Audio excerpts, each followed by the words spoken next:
सबको पता है कैंसर पेशेंट ठीक से खाना खा नहीं पाते हैं, तो उनके लिए ड्राई फ्रूट्स बहुत ज़रूरी है। पर ड्राई फ्रूट्स कितना खाएं, कब खाएं और कैसे खाएं, ये जानना भी ज़रूरी है। Hello friends, welcome to my channel life with cancer. मैं मिसेस अनीता बेहरा, एक ब्रेस्ट कैंसर पेशेंट। मेरे कैंसर के दौरान मैंने बहुत छानबीन किए हैं ड्राई फ्रूट्स के बारे में, कैसे खाएं, कब खाएं और किस तरह खाएं, ये आज मैं बताने जा रही हूँ। आप सबको पता है कीमो के दौरान कैंसर पेशेंट कुछ खाना नहीं खा पाते हैं, उनके बॉडी में न्यूट्रिशन का डिफिशियंसी हो जाता है, उनको खाना खिलाना मुश्किल हो जाता है। वो जब भी जानते हैं कि उनको खाना खानी है, फिर भी वो नहीं खा पाते हैं। तो बहुत सारी तकलीफ़ें रहते हैं बॉडी में, जिसके वजह से नहीं खा पाते हैं। लेकिन उनको अगर कुछ ऑप्शन मिल जाए, जैसे कि मुंह में थोड़ा कुछ डालते रहो, मतलब खाने का जैसा नहीं, जैसे कि 2 मुनक्का, 2 काजू, 1 अंजीर ऐसा करके डालो तो शायद वो खा सकते हैं। ये सब चीज़ें स्मेल वाले नहीं होते हैं, लेकिन हाईली न्यूट्रिशियस हैं। अगर इनका न्यूट्रिशन के बात किया जाए तो सब में अलग अलग न्यूट्रिएंट्स हैं, लेकिन जो मेन ड्राई फ्रूट्स है वो सब खाया जाता है। उनमें से है आलमंड, अखरोट, मुनक्का, अंजीर, खजूर, पिस्ता। ये सब dry nuts mainly cancer patients खाते हैं और ये उनके सेहत के लिए बहुत ज़रूरी है। डाइटिशियन जब कैंसर पेशेंट का डाइट चार्ट देते हैं तो उसमें ड्राई फ्रूट्स मेंशन करते हैं और ये खाना है। लेकिन बहुत सवाल मन में आता है, हम इसको क्यों खाएं? क्योंकि इनमें iron, calcium, potassium, magnesium, omega 3 fat और बहुत सारे न्यूट्रिएंट्स होते हैं। ड्राई फ्रूट्स में नेचुरल शुगर होता है, तो शुगर बढ़ने का चांसेस भी नहीं रहता है। जो कैंसर पेशेंट को शुगर का प्रॉब्लम है वो नट्स खा सकते हैं और नट्स खाने से उनको शुगर का तकलीफ नहीं होगा। और ये सब ड्राई फ्रूट्स हैं, इसमें बहुत फाइबर है। आप लोगों को तो पता है कीमो के बाद जनरली कॉन्स्टिपेशन एक मेन प्रॉब्लम रहता है पेशेंट में।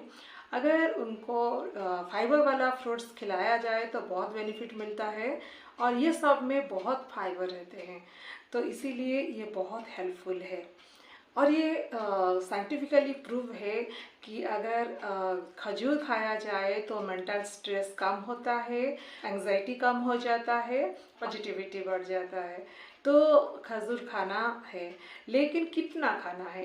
ड्राई फ्रूट्स तो खाने के लिए बोला जाता है, पर कितना अमाउंट और कब खाएं ये नहीं बोलते हैं कोई डिटेली। जब आप ड्राई फ्रूट्स खा रहे हैं तो जो आलमंड, अखरोट, ये सबको आप रात को भिगो सकते हैं, लेकिन भिगोने का तरीका अलग है। आप 1 कप में पानी लेके उसमें आलमंड, अखरोट भिगो सकते हैं, लेकिन सुबह उसका पानी को फेंक के सिर्फ आलमंड का छिलका उतार के उसको खाना है। लेकिन आप दूसरे जगह में आप खजूर और मुनक्का, अंजीर, ये तीनों को भिगोएं, लेकिन सुबह जब उसको खाएंगे तो उसका पानी को भी पीना है, पानी को फेंकना नहीं है। उसमें बहुत सारे न्यूट्रिएंट्स होते हैं, तो खाने का तरीका अलग अलग हो गया। लेकिन अगर आप खा पाएँ तो जो अंजीर होता है, मुनक्का होता है, खजूर होता है, वो रात के लिए बहुत अच्छा है। और सुबह के लिए आपका जो काजू है, आपका आलमंड है, ये सब पिस्ता है, ये सब ठीक है सुबह के लिए। तो आप सोच लीजिए आपको कौन सा टाइम में क्या अच्छा लगता है। अगर आप सब कुछ साथ में एक साथ खा सकते हैं तो कोई प्रॉब्लम नहीं है, लेकिन खाली पेट खाएंगे तो आपका पाचन शक्ति जो है सुबह खाली पेट में बहुत अच्छा होता है, तो आप सुबह खा सकते हैं। ये अगर आप रेगुलर खाएंगे तो आप खुद महसूस कर रहे हैं कि आपका वीकनेस कम होता जा रहा है। खजूर जो है वो बहुत एनर्जी देता है बॉडी को, तो इसीलिए जब रमज़ान के महीने में मुस्लिम्स रोज़ा रखते हैं तो हर दिन खजूर खाते हैं, जिसकी वजह से उनके बॉडी में किसी तरह का कमजोरी नहीं रहता है। आप सभी लोग जानते हैं ड्राई फ्रूट्स बहुत फ़ायदे वाली चीज़ है, सिर्फ प्रॉब्लम है इसका जो कॉस्ट है थोड़ा ज़्यादा रहता है। जनरली जो लोग हैं इतना सारा ड्राई फ्रूट्स खरीदना, तो उनके लिए थोड़ा प्रॉब्लम होता है। लेकिन कीमो के दौरान आपको ये चाहिए, ये मेडिसिन जैसे काम करेंगे आपके ऊपर, इसीलिए इसको हर दिन खाना है। ज़्यादा नहीं, 3 आलमंड दिन में, 2 अखरोट, 2-3 मुनक्का, 2 खजूर और पिस्ता भी 2। ये 1, 2, 3 करके थोड़ा थोड़ा करके लेना है और एवरीडे लेना है।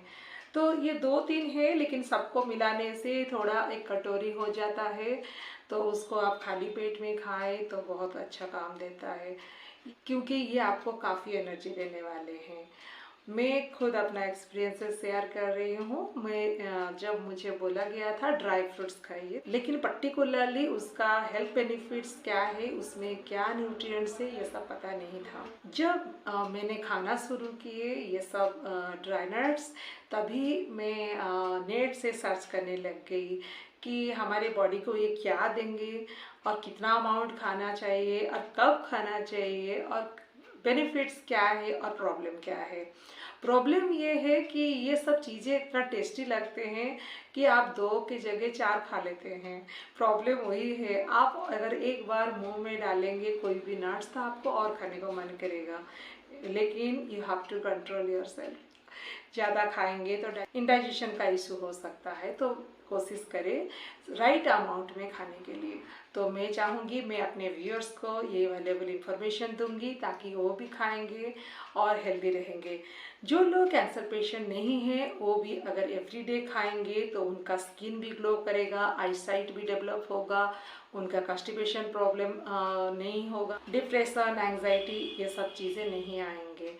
तो ये सबके लिए है। ये सब ड्राई नट्स में कैंसर किलिंग एजेंट रहता है, जिसके वजह से कैंसर सेल को मारने में ये कुछ हद तक कामयाब होते हैं। तभी बोला जाता है इसको खाना है। स्पेशली जो अखरोट है, जो वलनट है, उसको खाना है, उसमें कैंसर किलिंग कंपोनेंट कुछ ज़्यादा है। मैं अपनी चैनल में वैल्यूएबल इंफॉर्मेशन देती हूँ। अगर आपको कोई चीज़ के बारे में पता लगानी है, कोई जानकारी आप चाहते हैं, तो आप कमेंट बॉक्स में लिख सकते हैं, मैं आपका आंसर दूंगी। और बहुत जल्दी मैं लाइव शो करने वाली हूँ, वहाँ पर आप ज्वाइन करेंगे तो मुझे डायरेक्ट क्वेश्चन पूछ सकते हैं, मैं आपको आंसर दूंगी। और अभी के लिए फ़िलहाल इतना है। Please do like, share and subscribe my channel. खुश रहिए, मस्त रहिए एंड टेक केयर।